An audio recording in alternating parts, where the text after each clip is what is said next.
So I'd like to show you today's failure. Uh, I have many. I'm comfortable with them. As usual, on the grass in the foreground, I jumped into very high value, not a very high value, but too high a value too quickly. I really wanted to focus on this. I want to keep a slash of light across here.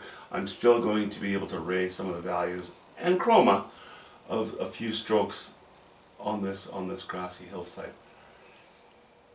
I kind of like allowing the wash-in or the stain, no, it's not a stain, it's a wash-in, the underpainting, to show through to create a design here below the doorway. I'd like more of that in a couple of other areas. I don't want that sort of technique to occupy the entire bottom of the painting, because that'll get too busy. For the viewer, I think that's just, it becomes yeah, I don't know, it's a little too much. The too much stuff has to be here, not here. This has to support that. So getting back to me going too high in value. These colors in here are basically really, really, really poor quality cad pale or cad yellow pale, and I've only used those here, and I needed to use so much of it in order to bring up the chroma of it. It was crazy, but mostly it is yellow ochre and a bit of raw umber and a bit of white. Still too light here, still too sort of pale on the edges. Well, this might not be so bad here, but here it is. And then I got kind of a sort of a, yeah, don't worry too much about it. You know, I'm kind of tired. I don't feel like designing things constantly. And I shouldn't have done that. I should not have done that. I should have, you know, if I'm too tired to do something, don't do it. So I've already taken, I've taken some toilet paper, taken the odd slice, and just pasted it onto the areas that I'm not happy with. Let it sit for a minute, and then pull it very gently off of the oil paint and thrown that toilet paper away, so that I will have a reasonably fresh surface to work on tomorrow, and then I can continue with designing things here. I want to lower the values in this area, and I'd like to introduce a few of these lines.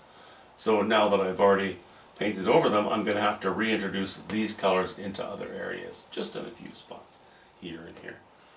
And then we'll work down into this darker area in the foreground.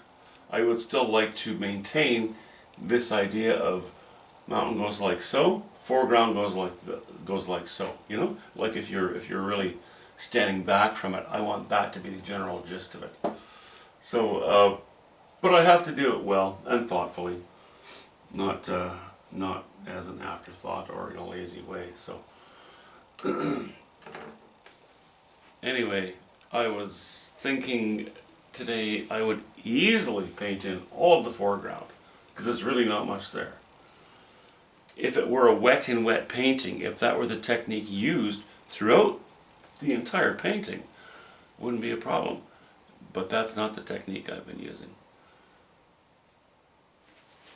Let me back this up. This looks a little too close here.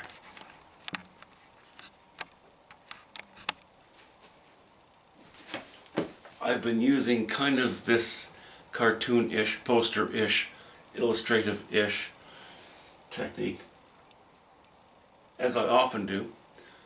And you can't just switch from that to wet in wet too easily. It's very difficult. It's possible, but no, it doesn't work very well. So that's why I just want to let this dry up a little bit.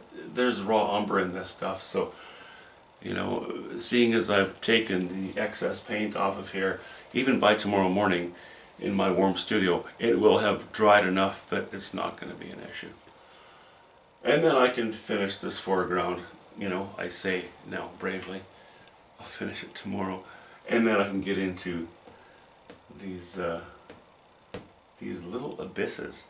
Oh, this won't be an abyss, that's right. I'm going to actually make this into a patch. I might even close this door a little bit, you know?